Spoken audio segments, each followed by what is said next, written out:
Hello everyone, and welcome to our channel's Sleep Lecture. Tonight we're diving into a fascinating topic I call Vanishing Light. No, it's not a sci-fi movie title, but it's just as crucial to our daily lives. We're talking about the profound impact that light, especially its absence, has on our sleep.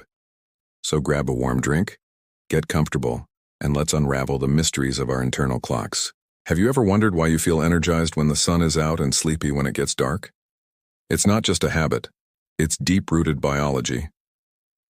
Our bodies operate on an internal 24-hour cycle known as the circadian rhythm. Think of it as your body's master clock, located in a tiny part of your brain called the suprachiasmatic nucleus, or SCN. This master clock dictates everything from your body temperature and hormone release to your feelings of alertness and sleepiness. And what's the most powerful cue for this clock? You guessed it: light. For thousands of years, humanity lived by the sun's schedule.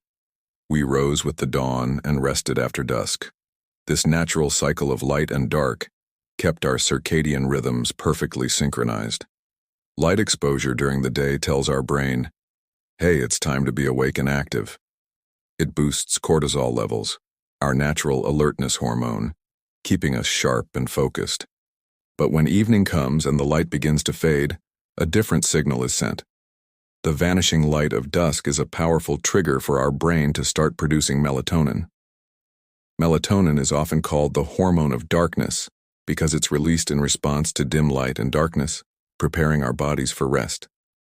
It lowers our body temperature, reduces alertness, and gently guides us towards sleep. This natural, gradual transition from light to dark is essential for a healthy sleep-wake cycle. The problem in our modern world is that true darkness has become a rarity. We've effectively banished the night. Think about your evening routine. After the sun sets, we're surrounded by artificial light from lamps, televisions, laptops, and most notoriously, our smartphones. These devices emit a significant amount of blue light, which is particularly disruptive to our sleep cycle. Why? Because our brain interprets this blue light as daylight. So when you're scrolling through social media or watching a movie late at night, you're essentially telling your SCN, the sun is still up. It's not time to sleep yet. This exposure to artificial light, especially in the 2 to 3 hours before bed, significantly suppresses melatonin production. Your body's natural signal to wind down is blocked.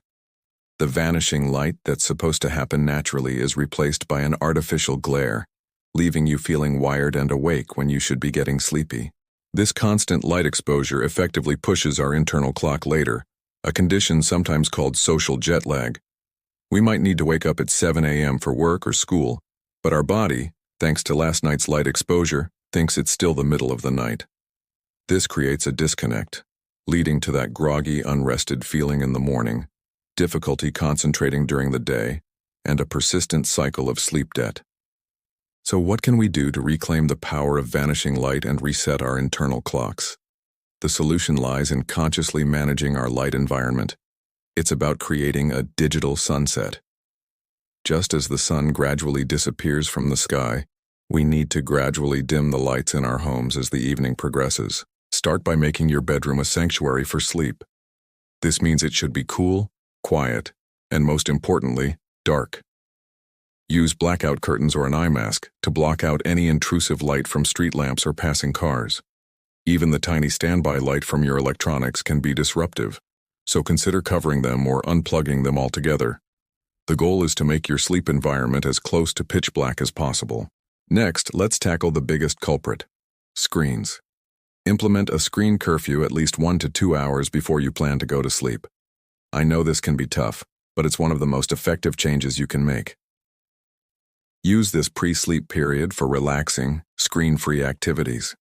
Read a physical book under a dim, warm-toned lamp. Listen to calming music or a podcast. Meditate, do some light stretching, or take a warm bath. These activities not only avoid disruptive blue light but also help to calm your mind and body, making the transition to sleep much smoother. If you absolutely must use a screen in the evening, use technology to your advantage. Most smartphones and computers now have a night mode or night shift feature that reduces blue light emission and warms up the color temperature of the screen. While not a perfect solution, it's certainly better than the full blast of blue light. You can also look into blue light blocking glasses, which can be worn in the evening to filter out the disruptive wavelengths. But managing our light exposure isn't just about the evening. What you do during the day matters just as much. To strengthen your circadian rhythm, make it a point to get bright, natural light exposure in the morning, preferably within an hour of waking up. This powerful wake-up signal helps to lock in your internal clock for the day. Simply opening the curtains, having your coffee by a sunny window, or taking a short walk outside can make a huge difference in how alert you feel during the day and how sleepy you feel at night. By being mindful of light during the day and embracing darkness at night, you're essentially reinforcing the natural signals your body is designed to follow. You're helping your brain to produce melatonin at the right time and in the right amount. Over time, this practice can lead to falling asleep faster, experiencing deeper, more restorative sleep, and waking up feeling genuinely refreshed and ready to take on the day. Let's recap the key strategy. Recreate the natural cycle of vanishing light. Get bright light in the morning to signal daytime. Then, as evening approaches, start your own personal sunset. Dim the lights, put away the screens, and engage in calming activities. Create a dark, cool sleep sanctuary. It's a simple concept, but in our light-polluted world, it's a revolutionary act of self-care. By honoring your body's ancient biological need for light and darkness, you are giving yourself the gift of good sleep. And as we all know, good sleep is the foundation for good health, a sharp mind, and a positive mood. Thank you so much for joining me for this lecture on vanishing light. I hope you found it illuminating. Try creating your own digital sunset tonight and see how it feels. If you enjoyed this video and want to learn more about mastering your sleep, please give it a thumbs up, subscribe to our channel, and hit that notification bell. We'd love to have you as part of our community. Sleep well, and see you next time.